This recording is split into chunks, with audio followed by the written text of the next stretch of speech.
I call this meeting of the Conference Committee on House File 5216 to order. There is a quorum present. The date is May 17th, 2024. Members, this is the Judiciary and Public Safety and Corrections Supplemental Budget Bill. Welcome to the other body, to representatives, to staff, the public being here today. Before we begin, we're going to just have everybody at the table quickly introduce themselves. So I'm Representative Kelly Moller, and I represent District 40A. I live in Shoreview. Senator Latz. I'm Ron Latz. I represent St. Louis Park, Minnesota, and Edina and Hopkins. Hello, everyone. My name is Claire Umuver-Baton. I represent District 66 in the Senate. That includes parts of St. Paul, Roseville, Falcon Heights, and Lauderdale. Senator Judy Seeberger, Senator for District 41, which includes the communities of Grant, Lake Elmo, Afton, the Lakeland Cities, Cottage Grove, and Hastings. Bonnie Westland, Senate District 42. I represent Plymouth, the sliver of Maple Grove, and the city of Medicine Lake. I'm Warren Limmer, State Senator. I have the rest of Maple Grove that Bonnie does not represent, as well as Western Hennepin County. I'm the ranking member on the Senate Judiciary and Public Safety Committee. Priyanka Primo, Nonpartisan Senate Counsel. Chris Turner, Senate Fiscal Analyst. Jacqueline Clinton, Senate DFL Research. Hello, Harry Kennedy, Republican Caucus Staff. Ben Johnson, House Research. John Walls, House Fiscal Staff. John Hultquist, House Republican Public Safety Research. Representative Patricia Mueller from 23B, Austin and the surrounding areas. Come and have some spam.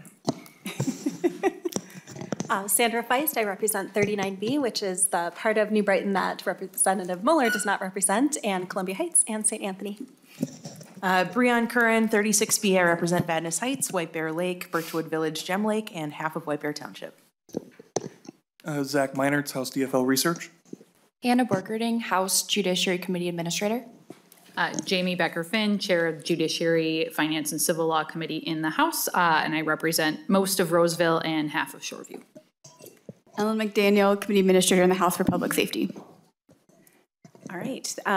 Again, thank you all for being here, and I'm looking forward to going through this bill. I think it is a really great bill where we've combined public safety and judiciary.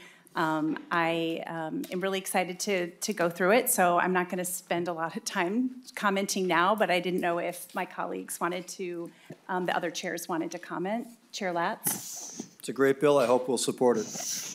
Chair Becker-Finn? Thank you, Chair Moller, and this might be my last, hopefully this is my last committee ever, so it's a good bill, and I hope we can all support it. All right, so now we will have nonpartisan staff walk through the spreadsheet and the amendment that's been posted for the public. Mr. Walls, can you please walk us through the spreadsheet? Madam Chair and members, you should have the spreadsheet in your packets, and I'll try to be brief. Beginning on page 1, for the area of judiciary, we have on line 1 the Supreme Court. The Supreme Court was appropriated $5.663 million. $500,000 of that is for safe and secure courthouse grants, and $5.163 million was for enhancing cybersecurity. On line 13, you can see a reduction in the tails for the Supreme Court, and that is in the area of civil legal services. And if you move down to line 35, you'll see we established the Board of Civil Legal Aid, and so the Civil Legal Aid Board is created with money that is removed from Supreme Court, so they can be their own unique entity. Moving back up to line 19 on the district courts, we have expanded access for forensic examiners on line 22. The committee provided $21,268,000. There's a pay rate increase for forensic examiners to $136 per hour. That is $1,070,000 per year. That is on line 23. On line 24, ensuring access to court interpreters, the bill provides $5.16 million.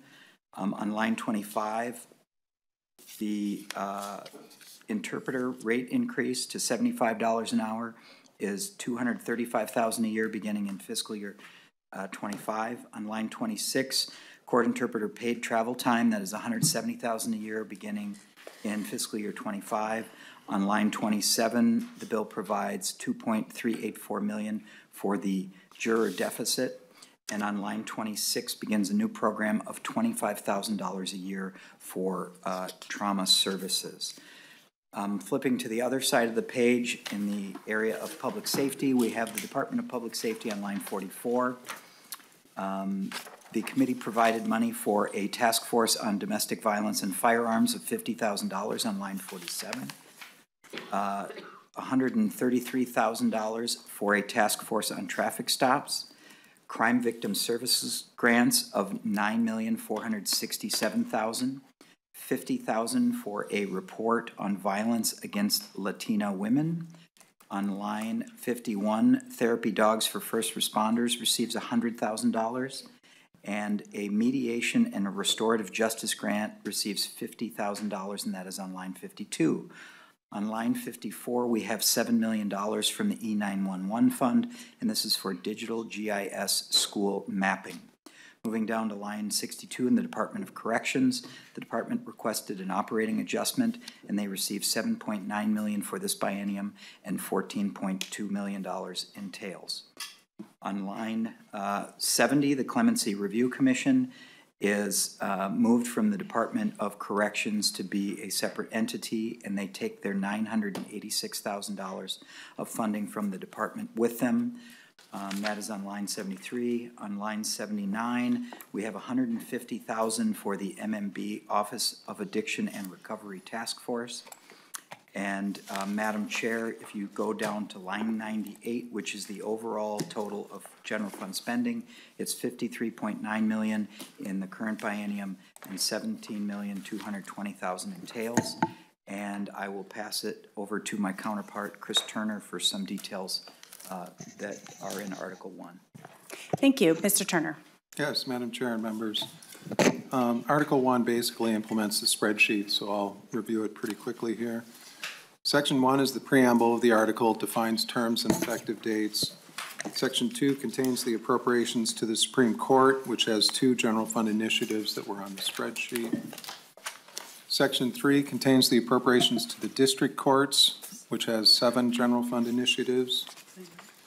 Moving to page 3, Section 4 contains appropriations to the Department of Public Safety and its related divisions. Subdivision 1 is the total appropriation summary. Subdivision 2 is the appropriation to the Public Safety Administration Division. It has 1 general fund initiative, Task Force on Domestic Violence and Firearms. Subdivision 3 is the appropriation to Driver and Vehicle Services Division, which has 1 general fund initiative, Motor Vehicle Registration Compliance Working Group. And Subdivision 4 is the appropriation to the Office of Justice Programs Division, which has 4 general fund initiatives. We move, there's 1 last subdivision on page 6 to the Department of Public Safety, the Emergency Communications Network Division, which has 1 initiative, the digital GIS mapping for schools. Unlike the rest of the bill, this is not a general fund provision. It's funded from the E911 account in the Special Revenue Fund. Moving to page 7, section 5 is the appropriation for the Department of Corrections operating deficiency. Section 6 is the fiscal year 25 appropriation to the newly independent Clemency Review Commission.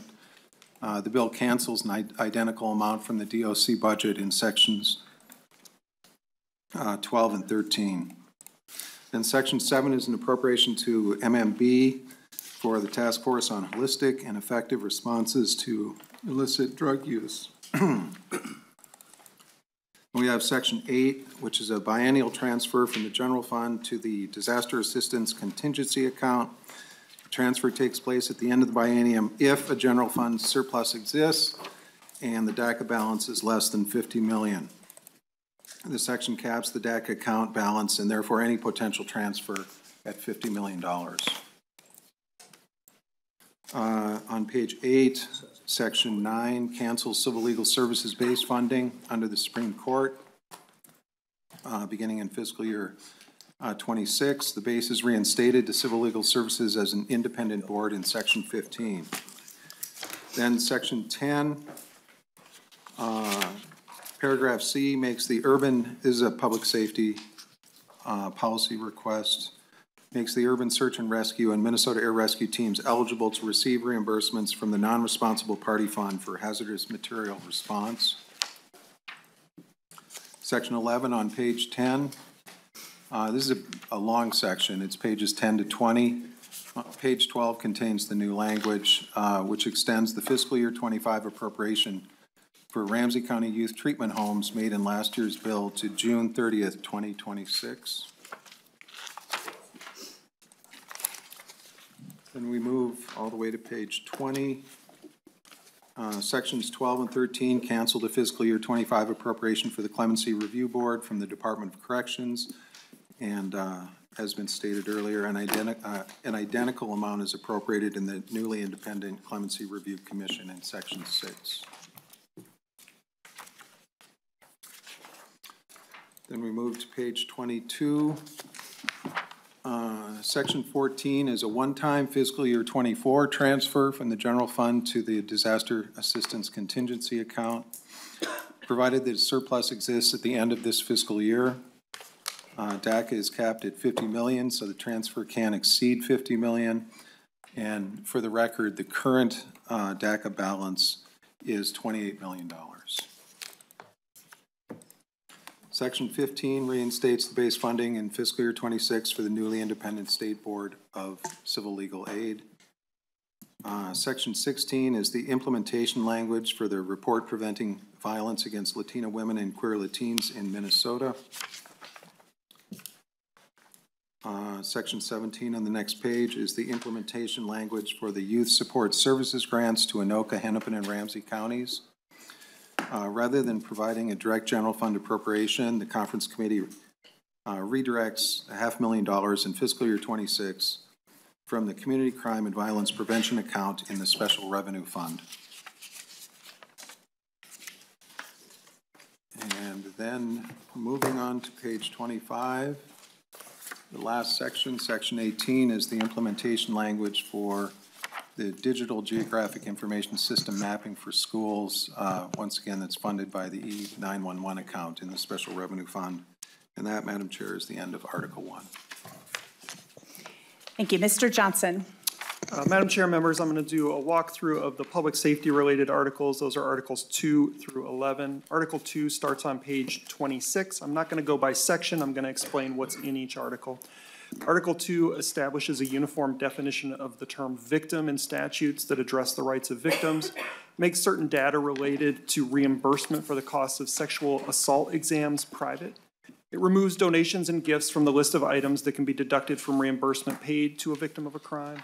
It modifies and increases victim notification and involvement in end-of-confinement review committees, and it modifies how sexual assault primary prevention services grants are to be awarded. Madam Chair, I'm going to move to Article 3. Article 3 begins on page 39. This article contains multiple provisions related to law enforcement. It provides limitations on what a peace officer can ask a person who's pulled over for a traffic or vehicle registration stop. Permits railroads in Minnesota to employ peace officers and establishes limits and requirements related to those officers. It provides that the odor of cannabis may not serve as the sole basis for a peace officer to search a motor vehicle, its occupants, or its contents. It addresses who must conduct investigations for officer-involved deaths and requires disclosure of certain information in cases where the prosecutor determines that there is no basis to file a charge. It changes the name of the Ensuring Police Excellence and Improving Community Relations Advisory Council.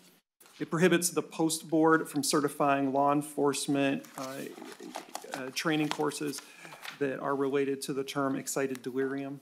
It authorizes Anoka County to build a jail and criminal justice center in any other city in Anoka County, and for the sheriff to keep an office there.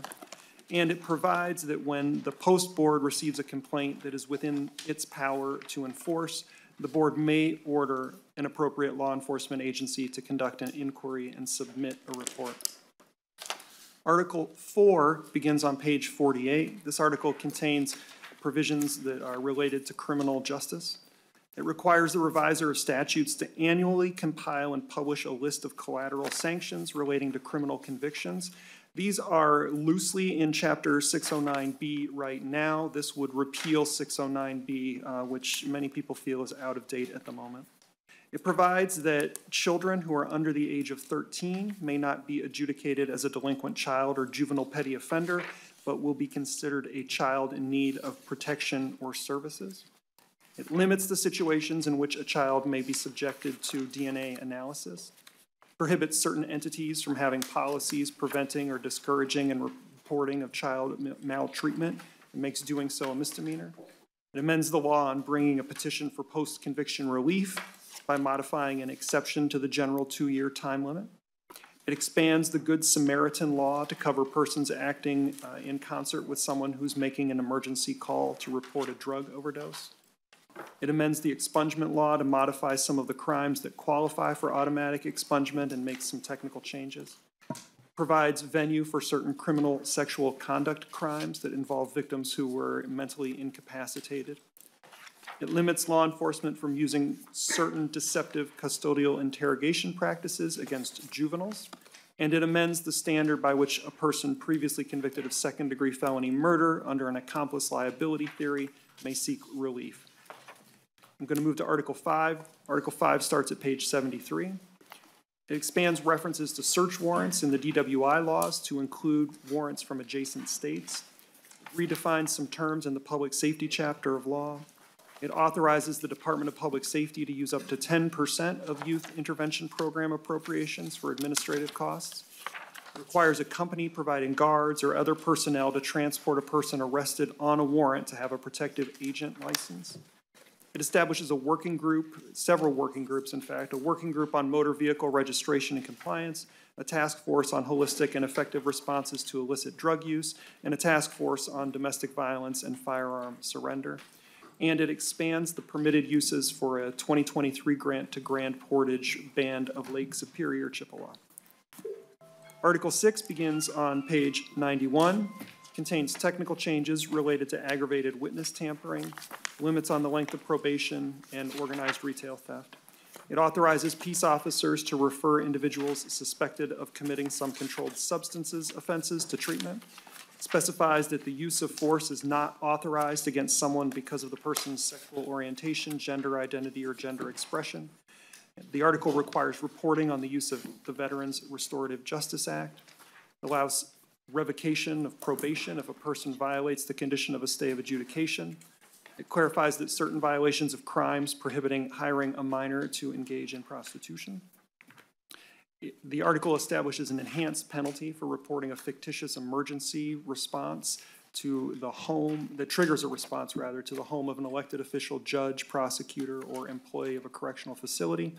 And finally, the article establishes a crime for selling human remains. Article 7 is on page 106.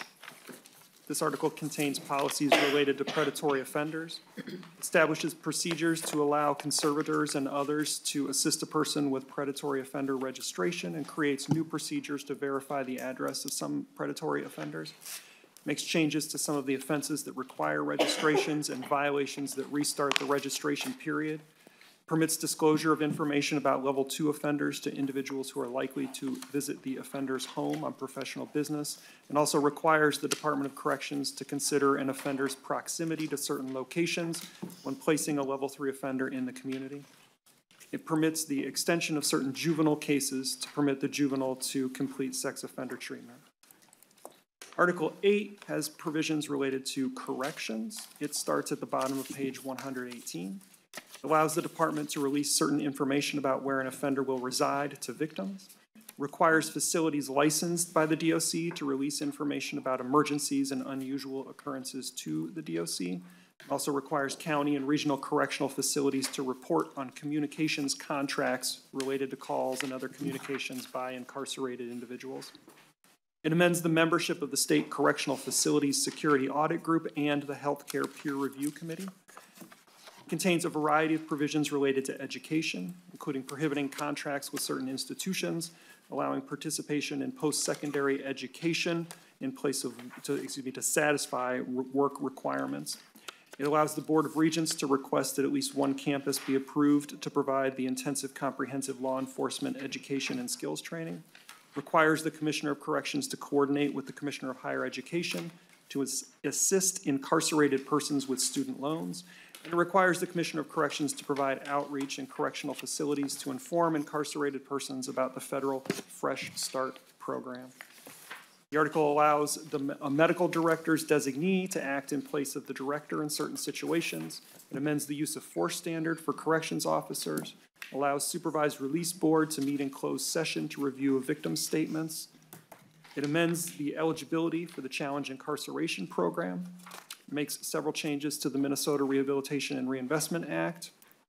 It authorizes the release of data for sentence adjustments, and it makes technical changes related to a repealed law and extends the period of time during which the DOC will support the Cannabis Expungement Board. Articles 9, 10, and 11 will go faster. Article 9 starts on page 143. This article establishes a new grant program that allows restitution to be paid to victims on behalf of a juvenile if the juvenile participates in a restorative justice program. Article 10 makes changes to provisions related to orders for protection and harassment restraining orders. That article begins on page 157. Changes require notification of the custodian of a petitioner's minor children, allow for service of some orders to be by mail, requires the sheriff to make reasonable efforts to serve orders, and requires probation officers and other similar individuals to provide information to assist an officer in attempting to locate a respondent to complete service. Article 11 is on page 171. This article creates a state board of civil legal aid. Currently, the Supreme Court is responsible for funding and supporting civil legal aid, and this creates an independent entity that's similar to the Board of Public Defense or the State Guardian Ad Litem Board. For the judicial and civil related provisions, I'd ask that you'd recognize Ms. Primo. Ms. Primo. Madam Chair and members, I will go through the remaining articles. Article 12 begins on page 175. This provides for the privacy and security of personal information about judges, judicial branch employees, and administrative court judges and employees. It permits judicial officials to file an affidavit requesting removal of personal information and provides for civil and criminal enforcement. Article 13 begins on page 180. This contains the judicial branch's policy provisions. It modifies definitions for court examiner and provides employment protections for jurors and modifies other policies and procedures governing the collection of court debts and money deposited with the court. Article 14 begins on page 183. This modifies provisions related to public defenders, including membership on the State Board of Public Defense, changes removal of this procedures for removal of the state public defender and the chief appellate public defender, as well as billing for services. This article also changes the name for the Competency Attainment Board. Article 15, titled Civil Law, begins on page 193. This contains several different provisions, including changes to the Safe at Home program, an increase in the conciliation court jurisdictional amount limit. It amends laws related to homeowners associations regarding prohibitions on in-home daycares. It amends the guardianship law regarding immunity for guardians and when a guardian may petition for resignation. It amends when the amount of damages collected in a civil litigation related to the collateral source rule.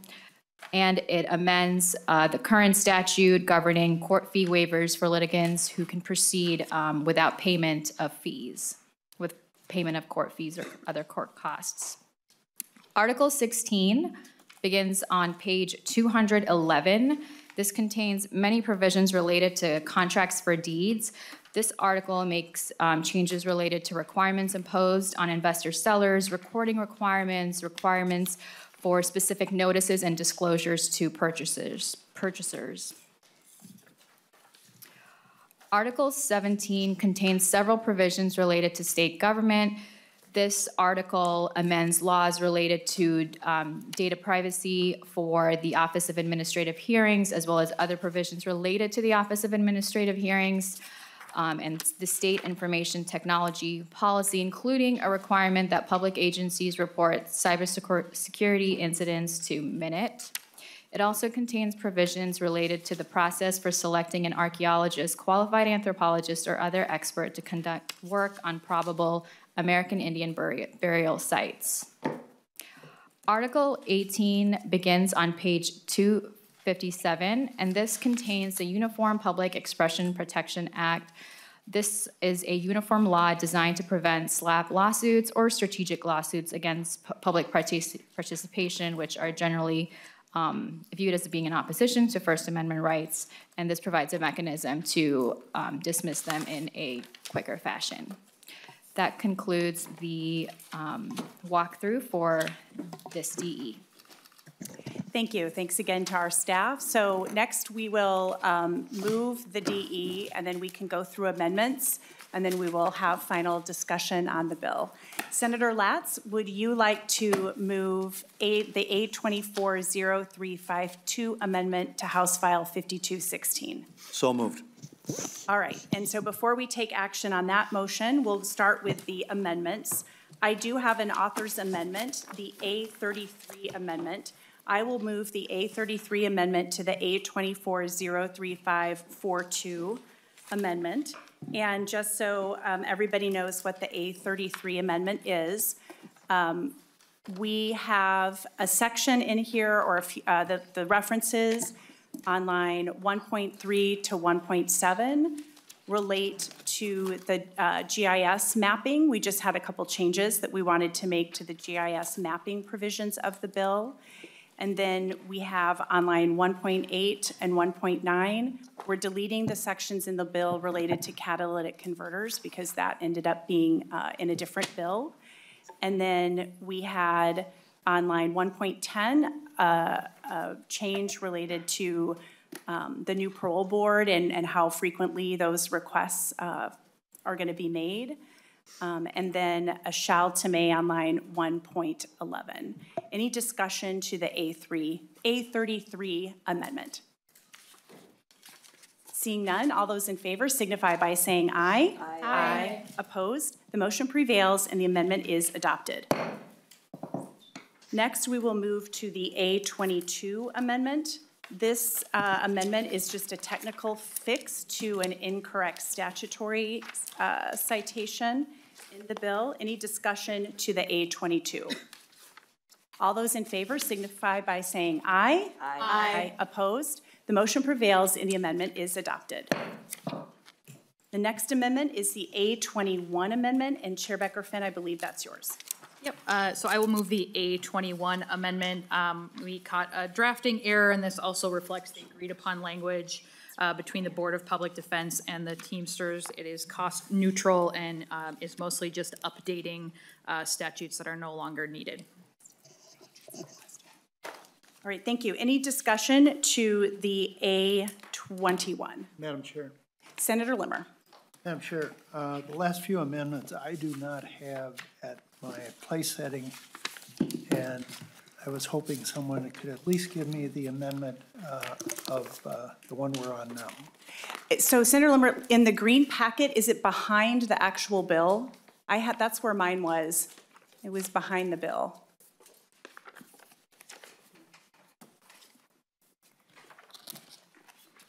There it is.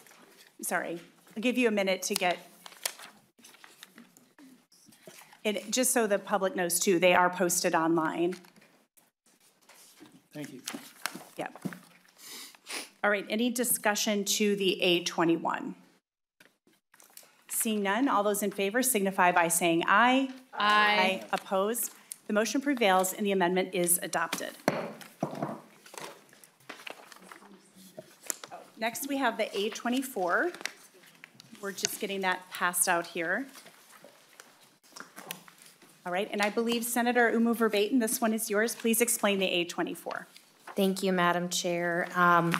The first change that you see on line 1.3 of the amendment just extends the time that the youth support services grants would be available. The second change on line 1.4 of the amendment extends the amount of time for the grantees to submit their reports to the Department of Public Safety. This is all based on feedback from the department. And then the last change on line 1.5 just changes the date that the communication services reports that are coming from local correctional facilities are when they are due to the Department of Corrections, February 28th. This changes the date that the Department of Corrections submits their report to the legislature to March 21st. Thank you. And this one is also posted online, so people watching at home can see that. Any discussion to the A24? Seeing none, all those in favor signify by saying aye. Aye. Opposed? The motion prevails and the amendment is adopted. All right, next we have the A19 amendment, and I think Representative Mueller, this is your amendment. To your amendment. Thank you, Madam Chair. And the A19 amendment, this is deleting on section 1 of page 39, which is the traffic stop language. I have with me a letter from all the law enforcement agencies talking about how this language has been, and I know that this language has been worked on, and I know that you have taken several amendments on it. However, they have talked about how it is essential to recognize that law enforcement practices and procedures have been carefully developed and vetted by both the community and by law enforcement professionals. This language is honestly in search of a solution, in search of a problem. Many police officers and law enforcement officers believe that this type of language will be used by defense attorneys to do innumerable challenges to a stop. Did the officer read say something loud enough, clearly enough? What happens when a person is fluent in another language? This is seriously and ambiguously in the law. This type of change in law enforcement behavior should be done through post board. If we're going to have the post board, this is the type of thing that should be brought through and vetted through the post board. And so I know there are lots of concerns about this, and I do know that this language was revised and adopted in Ways and Means, but still, it's important for us to be able to look at this now and understand that this language is something that is highly opposed by our law enforcement. So I would ask that we would adopt this, and let's let this language go through the proper channels of making sure that it's being adopted through post board instead. Thank you. And I'm going to recommend that we oppose this amendment. I know you said that you believed it's a solution in search of a problem.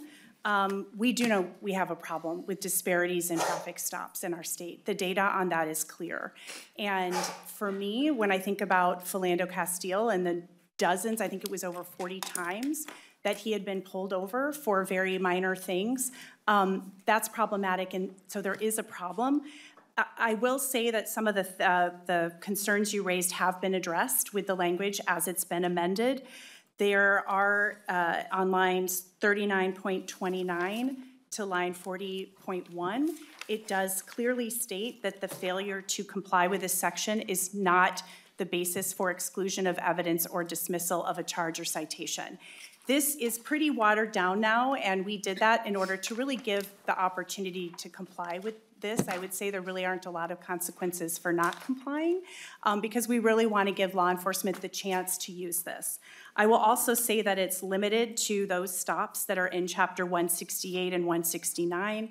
For example, stops for things like equipment violations or having air freshener tags. So it's pretty limited to begin with.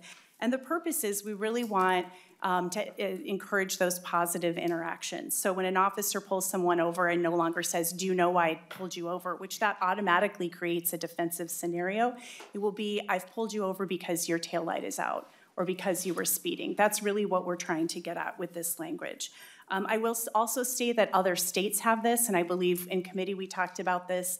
Rhode Island, I think, has had it since maybe 2014 or 2015, and I'm not aware of any problems as a result of that. But again, because of the version that we have in front of us, I really feel like this is an opportunity to try to make these stops more positive, and I'd love to give this a chance to work.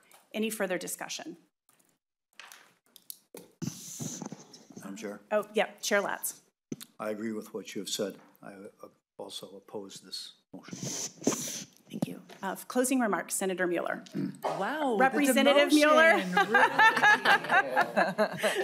Oh, thank you. Didn't mean to insult you. I mean, really. Oh, those are fighting words. This happened out loud. Normally it's Moller and Mueller that gets missed. Now I just get to be in a different body. I don't know.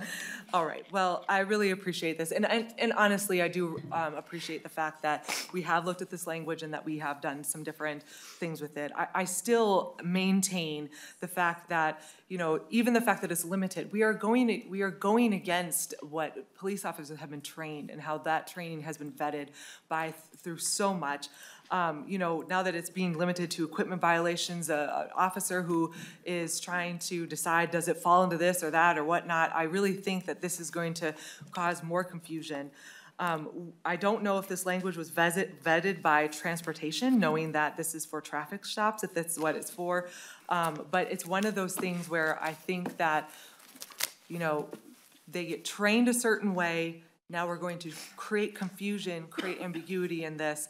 And I still am listening to what police officers are telling me, which is they are concerned how this is going to be used against them when someone is brought in, and that defense attorneys are going to say that this wasn't done correctly. And so it's just going to create more confusions and more problems with that. And so again, I would ask for support of the amendment, but I thank you very much. Thank you. All those in favor of the A19 signify by saying aye. Aye. Opposed? No. The motion does not prevail and the amendment is not adopted. Next, we have the A20, and I believe Representative Mueller, this is your amendment as well. Thank you, Madam Chair. And before I actually talk about the A20, I did want to ask some questions, if that's okay, to Senator Latz. If that's okay? Yep, that's fine. Go ahead. Sorry. So one of the reasons why I have this amendment is because, and Chair Beckerfin and I have talked about some of the queasiness that we have about this program altogether, simply because the procedure that it went through in the House. When we listened to this provision in the House, I, as a public school teacher, had some serious concerns about data privacy, knowing that these are children, knowing that this is a school where children were. What happens if this gets into the wrong hands? I was told this was going to go to Judiciary, and according to Chair Beckerfin, it never did.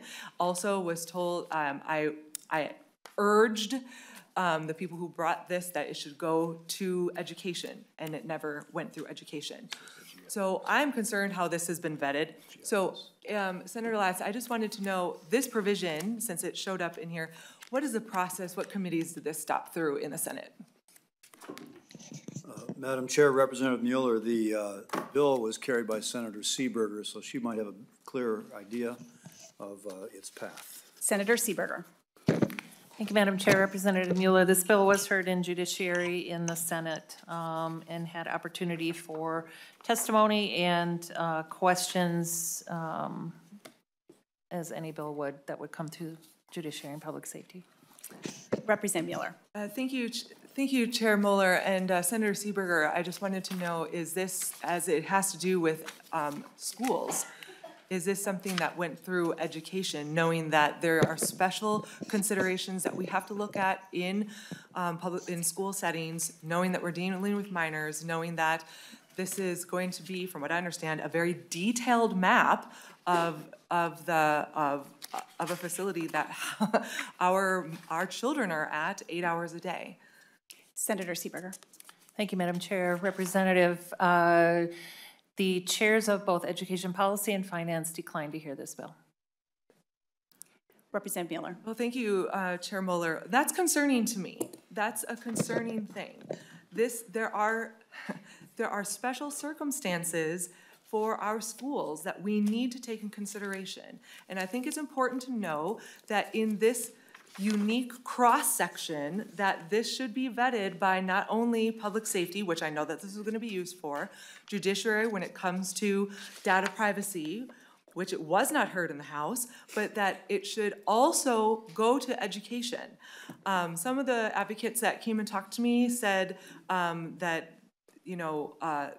wanted to know if I would support this, and I asked if they were going to plan on going to education, and they said, well, that chair of Chair Finance was not offered to be an informational hearing, and that was something that, to me, didn't allow public testimony, didn't allow people to vote on this, doesn't allow proper vetting. And so by offering this amendment does not mean that the idea isn't good, because I believe that especially on our side of the aisle, we think that we should have all the tools possible for public safety. At the same time, knowing that there is a special and unique intersection between public safety, judiciary, and education, all of those stops need to happen. And so I would encourage that we would shelve this. It's not ready.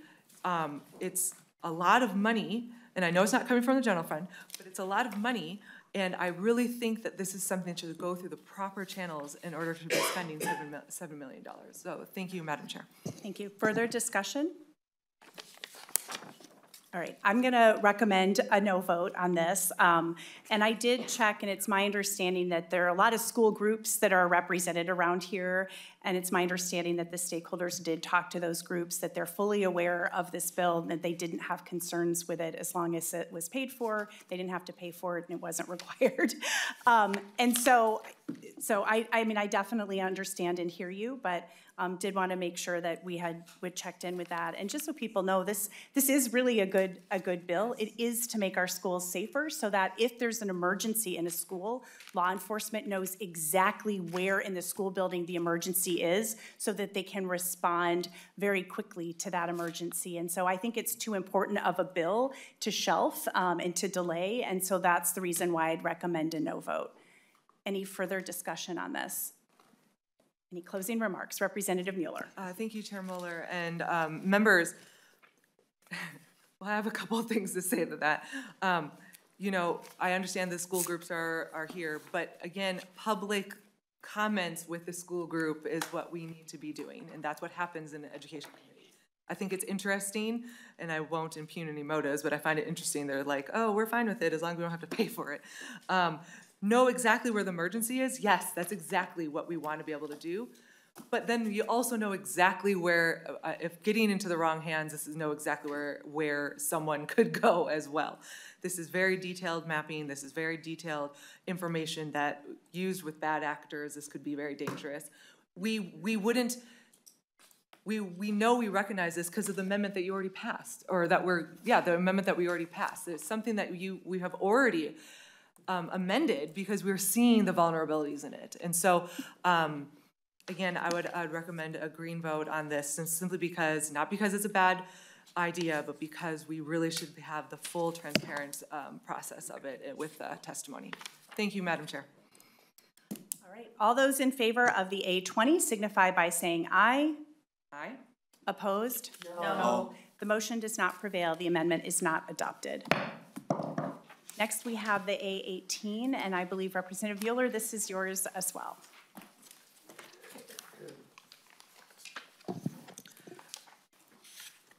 Thank you, Madam Chair, and definitely feel like I'm doing a lot of talking. All right, so I'm bringing this amendment on behalf of,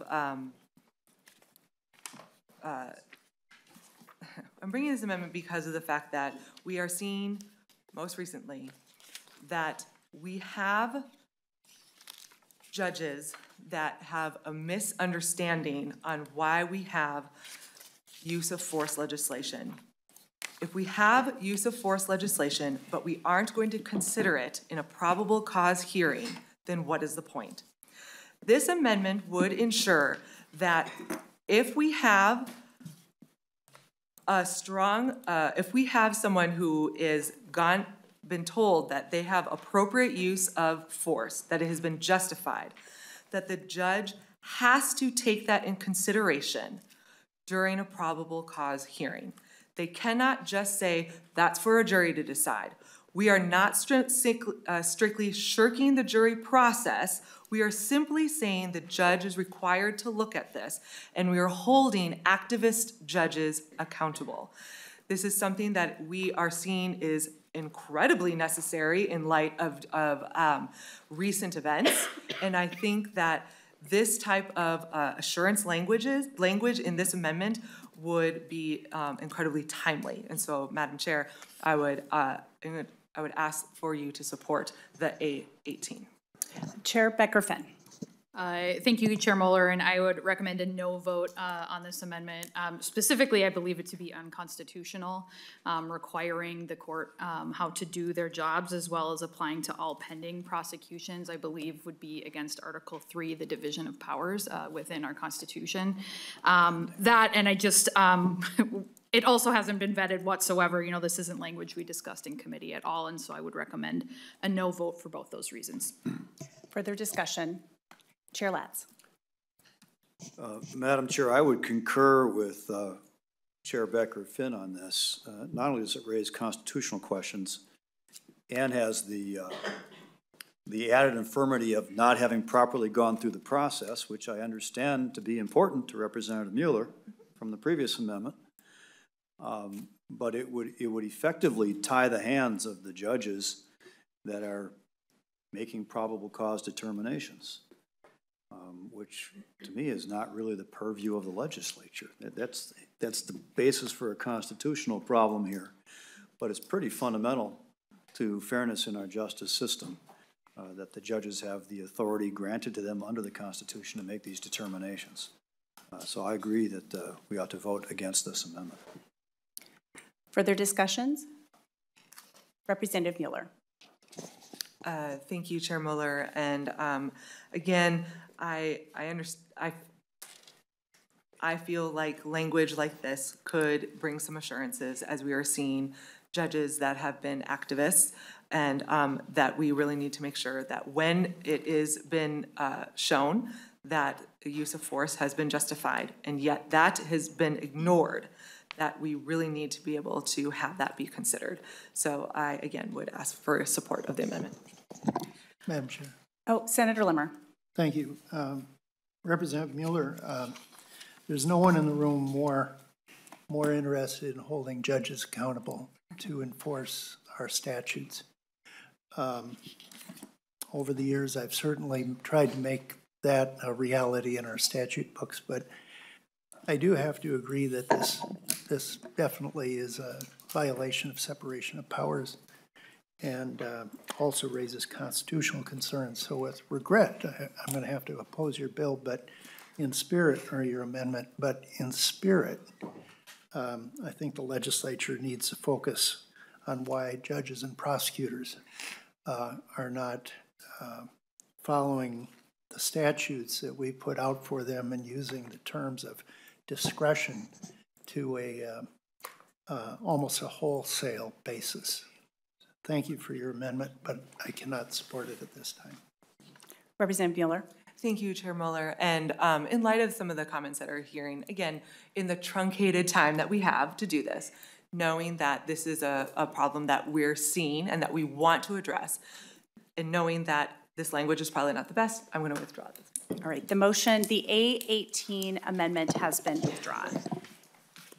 The next amendment is the A17, and Representative Mueller, you are on a roll. To the A17, please.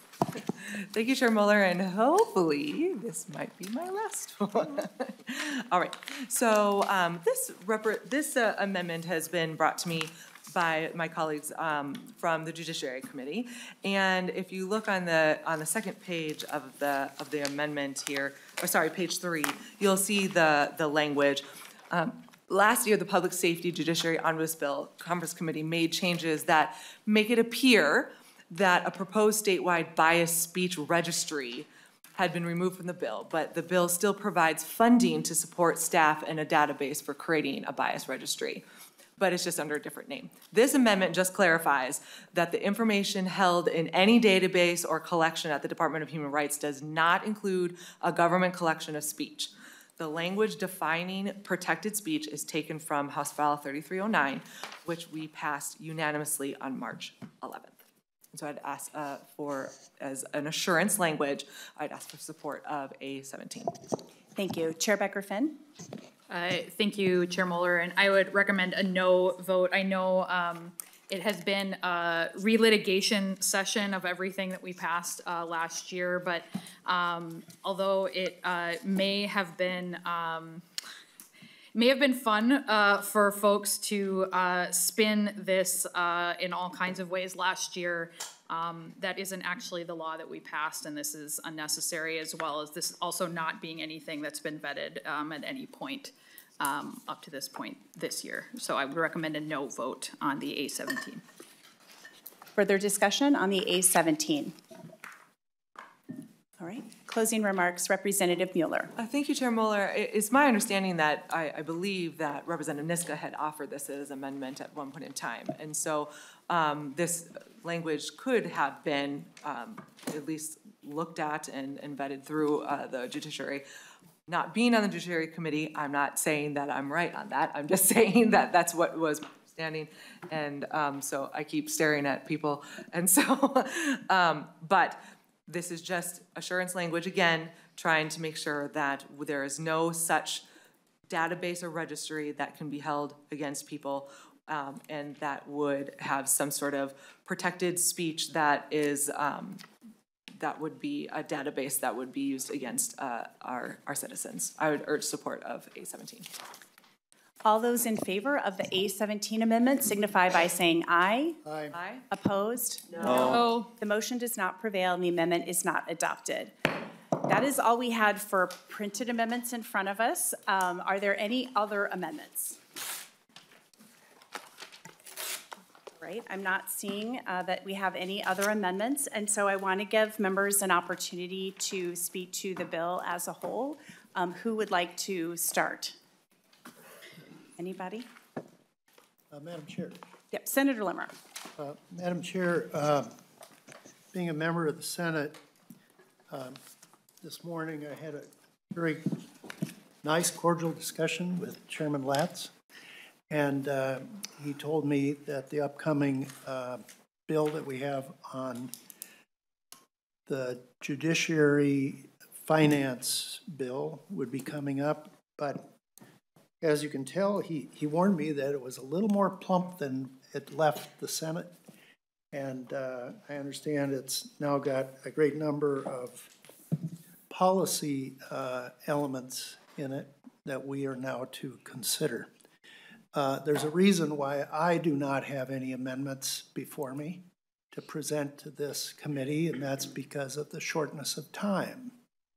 I was not told that we were going to have a conference committee. I was not told that the individuals that were pre-conferring this legislation had added or had agreed to add, I counted 67 or 68 policy proposals into the finance bill, and was told that due to the shortness in time remaining in the legislative session, that we really had no choice. That may be true, but nevertheless, representing my caucus, I did not have time to prepare an amendment or a series of amendments on behalf of my caucus like the members of the House have. I would tend to think, Madam Chair, that there's an element of fairness that certainly can be raised. I did appreciate the conversation with Senator Latz. It was a positive conversation, but nevertheless, there's something wrong with our system when one caucus of one chamber does not have the same amount of time to prepare amendments to affect legislation.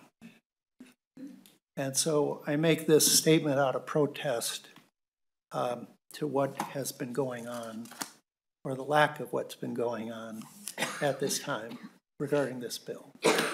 The Senate has a tradition of passing Senate Judiciary and Public Safety bills primarily from a fiscal or a financial funding perspective. We have, during the course of the Senate debate, there were a few amendments that were policy-oriented, that were accepted, but nevertheless not to the scale of what the House has provided and seemingly will be accepted by this conference committee. So I just leave it at that, Madam Chair, out of protest that the Senate Republican caucus did not have an opportunity to prepare for this particular finance bill with policy amendments. All right, any further discussion? Chair Latz. Thank you, Madam Chair, and just in response to Senator Limmer, with whom I have a good professional relationship, and we have candid conversations as much as we possibly can about what's happening in the Senate, and specifically within the Judiciary and Public Safety, Finance, and Policy area, because Senator Limmer and I have, over the course of time, traded the gavel and being the minority lead on the committee. And as he knows, and I think a lot of people know, I try to adhere as much to process as I can. I think process is important. Unfortunately, this year, I had to make a judgment call about how we were going to proceed with this. We lost a couple of weeks' worth of Judiciary Committee hearing time, some through circumstances well beyond our control when there were, with the shootings down in Burnsville and the memorial service, and so we weren't able to meet and get our work done in our normal timely fashion. And then, quite frankly, we have spent so much time on the Senate floor on issues that, to me, are at best peripheral to the legitimate and smooth functioning of the Senate, and then also an inordinate amount of time, even on issues that are directly, appropriately before the Senate, in great detail, to the point that it's just, frankly, sucked up so much time on our Senate floor that we don't have the ability to do everything we'd like to do in the usual process. So there are too many important things here, I think, to leave them on the table because, which in effect, and I do not mean this to reflect on Senator Limmer because I do not believe this is his approach to legislating or conducting business on the Senate floor, but to ignore what's happened there and to not be able to move forward with this would have rewarded obstructionism by the minority caucus in the state Senate. And if I have to make a choice, I'm choosing this route. It's one with some sadness and trepidation, but I felt I had no alternative. So I will do my best, as I have, to honor process wherever I possibly can. But this is where we're at. I had to make a judgment call, and I'd rather be able to move forward in this manner than not move forward at all, or tie up the Senate on another 12 to 15-hour debate, which would end up picking through every word, semicolon, and paragraph heading on the Senate floor, which to me is not productive or meaningful, but instead is obstructionist, and I'm not going to be a party to that. So, thank you. Representative Kern. Thank you, Chair. And I just, want to center our conversation about the great work that went into the bill that we have before us today. There are so many excellent provisions by so many folks both in the Senate and the House. And I just truly, as a member of this committee and Public Safety and Judiciary in the House, I'm just so proud of everyone's work here. I have to say my favorite quote, that when we know better, we do better, Maya Angelou. And I think this bill is a perfect reflection of that. And that is the work that we do in public safety and judiciary. We continue to implement things that we know and we know we can do better. This bill places an emphasis on those most often, who are most at risk. And it also places an emphasis on those most often left behind.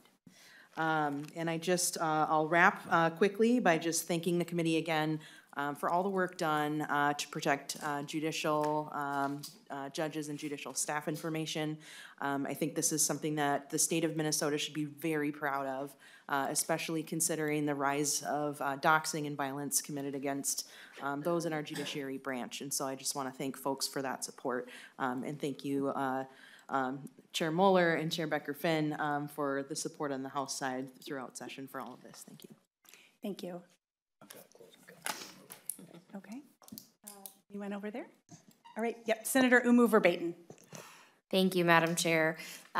Just want to thank all of the chairs, Chair Moller, Chair Latz, Chair Becker-Finn, on the budget piece here. I know it was tough to find room for everything that we wanted to do, especially considering the really deep needs that we have for our victim services right now. And hopefully we can come back next year and have some more permanent funding in place, because there are those really deep needs. But to have found that room for the report on violence against Latina women and queer Latinas, the task force on domestic violence and firearms, the task force on traffic stops, the youth support services, where we have to get a little creative there, but are making sure that that funding is available, the mediation and restorative justice grant. I just think those are really great things, and appreciate you all making room for that. I'm also really excited about the provisions we have in here that are looking at sort of the intersections between incarceration and higher education, and the support for both incarcerated students and incarcerated borrowers, and establishing some best practices there in our Department of Corrections. Really excited about the bill to ban the use of deception for juveniles, and I hope we can continue to work on that in the future. Those necessary fixes that we made to the felony murder, aiding and abetting law, and then requiring the independent investigations for those use of force incidents. There's some really good provisions in here, and love being a part of this committee. Really happy to be a part of this conference committee, and thank everybody for their work and collaboration. It's been great. Thank you. Senator Latz. Madam Chair, I do want to note one provision that is in here which falls short of, I think, all of our goals, but which is going to have to be worked on in the interim, and that is the provision to protect the privacy and security of our judicial branch, judges and staff, not only the state court, but the federal bench as well. I've been in communication, as some of others of us have as well, with state court judges and with the federal bench about this, and they're legitimately uncomfortable, nervous, scared for the safety of themselves and their families. We take some valuable steps here, but one thing we were not able to do at this time is address the public nature of property records. We really struggled with how to make this work. Senator Limmer carried the bill this year to address this, and we received a lot of practical feedback from the county recorders and the Land Title Association, as well as the State Bar Association, about the administrative difficulty, expense, and uncertainty how to proceed with regard to making historic property records and existing property records private or not public. We know in that regard this bill is going to fall short, and it's not without effort to try. And I have had direct conversations with a representative from the Bar Association, who's been in touch with the other organizations as well. And we have a firm commitment from those three associations, from me, and from others involved in this, to work on this in the interim. I think if we passed anything today, nothing as a practical matter could be implemented between now and the beginning of the next legislative session, or probably even the end of the next legislative session. But it is my goal, it's my hope to craft, with the input from all these experts on this, a solution to this to bring back at the beginning of the next legislative session that hopefully we can move on promptly. It would then, in addition, be incumbent, I think, upon all of us, whenever we make public comments with regard to judicial decisions or conduct, that we be careful not to amp it up to the point where it's going to place any of our judicial officers or their staff at risk. We've seen around the country deadly force being used in these contexts, and we will do everything that we can to protect those folks. We just can't get it done right now, right here. That said, as staff was going through the content of these bills, I'd forgotten, as we put everything together piece by piece, how much there is that is worthy and will make our public safer, will protect the rights of the people in our society, will keep data carefully protected, and will make healthy investments in the safety of our community and in the health of our community and all of its members. I'm incredibly proud of the work that we've done and of my work with our House chairs as well. So thank you for the opportunity to be a part of this. And Chair Becker-Finn, we are going to miss you. All right, Representative Moller. Thank you, Chair Moller, and thank you, members. So first, I really want to just thank our staff, knowing that this is over 200 some odd page bill, and to Senator Limmer's point that we got today. And so it's really difficult. I know that there's discussions done before we got this, and so, you know, I really appreciate being on the conference committee. I know that that in the past, the minority party hasn't been included, so I really appreciate that. I really appreciate that I enjoy working with you, Chair Moller. I know that we don't always agree on things, but I know you to be a fair person, and so I appreciate that. You know, I wouldn't have voted for this bill off the House floor if I didn't believe there were good things in it. But the truth is there are certain provisions that are concerning, not only to us and the minority, but to people who do the job every day. And, you know, to Senator Limmer's point, you know, if anyone in the public is watching or listening, you know, this is not normally how this is done. It's not normally, from what I understand, normally we go things with side-by-sides and see what the Senate does and see what the House did and talk about this and go thing. And I understand we're in a shortened time period. It is not normal, from what the ones I have observed, to simply come to a conference committee with a bill already decided upon. That's not a normal thing. And so it is difficult, to what Senator Limmer said, it is difficult to absorb all of this. I mean, the decisions we make in the legislature affect people's lives. And sometimes, especially with public safety, life or death. And so that's why it's so important. There are really good things in here.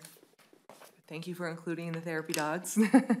And thank you for including many of the other Republican bills. We know that Representative Nash, Representative Erdahl, I think Representative O'Driscoll was in here, Representative Damath. I know that there are several provisions in here.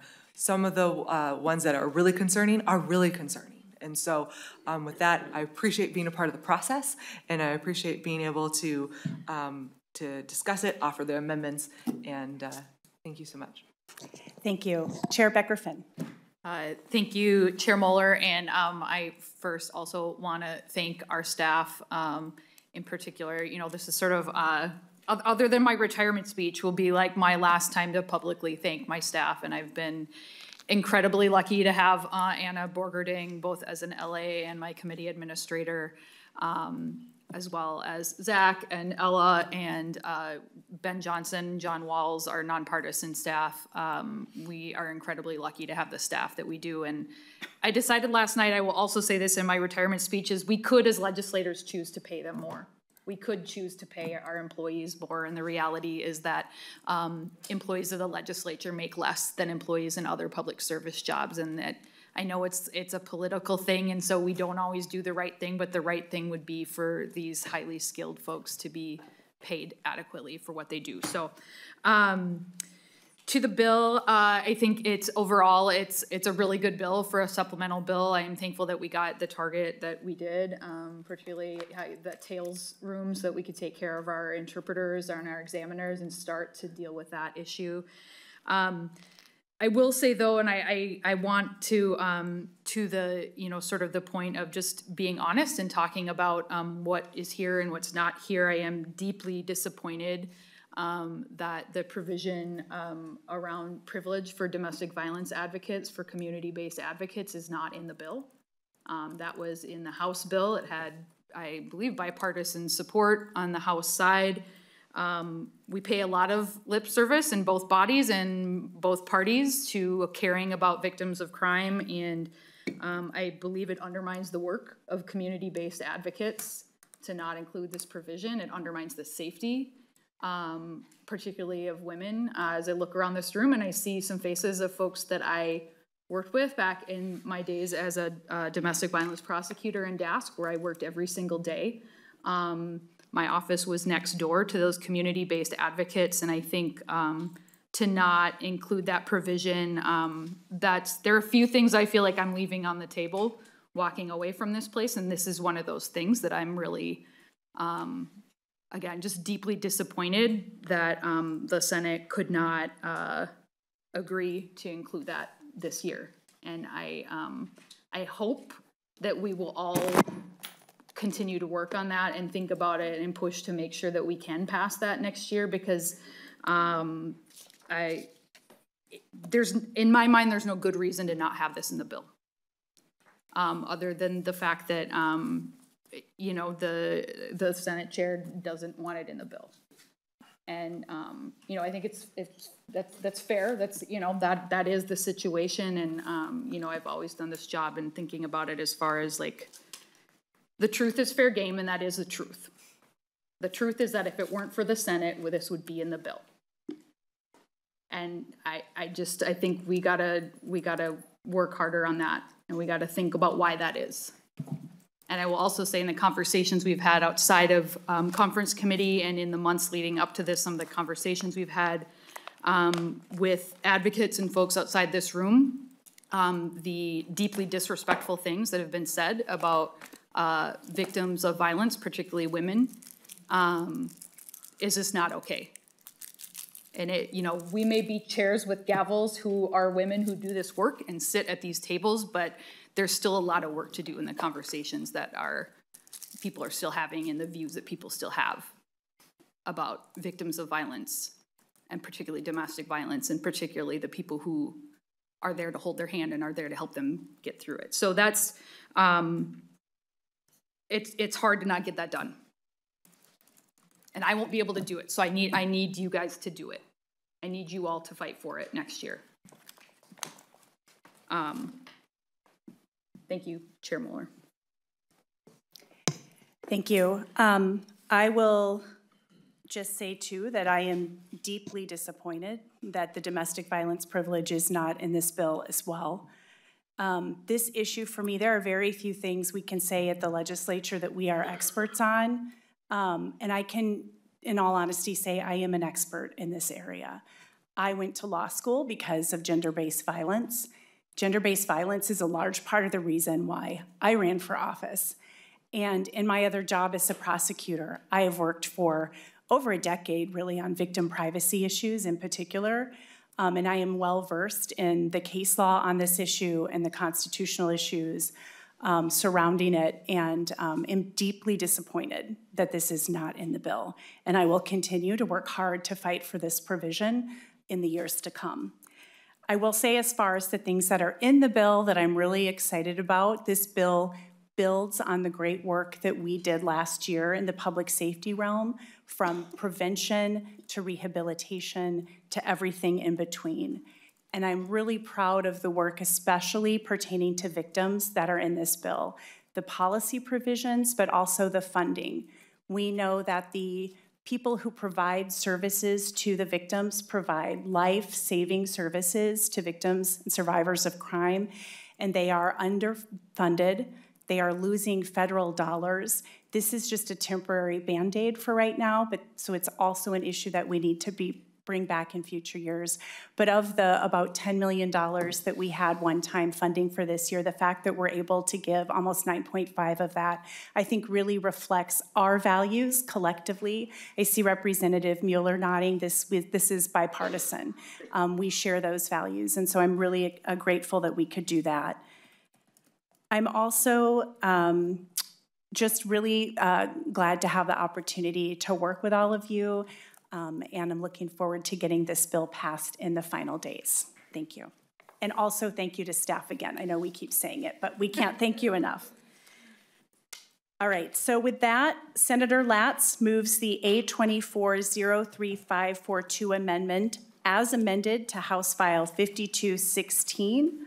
All those in favor of the motion signify by saying aye. Aye. Opposed? The motion prevails.